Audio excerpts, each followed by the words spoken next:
Well, first of all, she's right that the Epstein files need to be released. I know it's a whole other subject. Yes. It's not for nothing that the shutdown, Thomas Massie has the signatures necessary now to actually pass it and force the government to give us the unredacted files, and they just so happen to remain shut down right now. But anyway, she's 100% correct. I mean, what Obamacare did, and those of us who were warning against Obamacare were saying this from the beginning, that in order to be able to try to make it look like it was going to reduce healthcare costs and be budget neutral, they didn't provide any services for the first 4 years because Congress, the Congressional Budget Office, when they score these plans, they only go out for 10 years.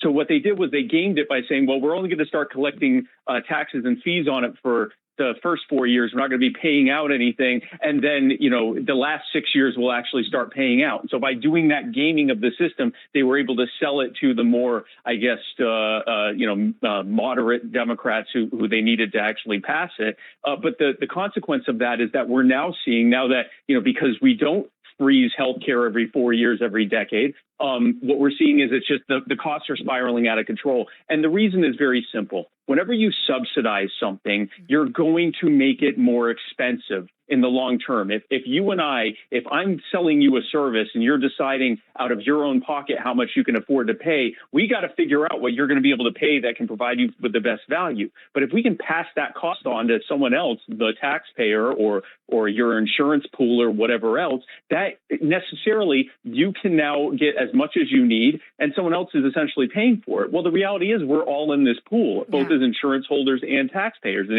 it's causing the cost to spiral out of control. It was already a problem before Obamacare. Obamacare just took all the worst parts of it and accelerated it.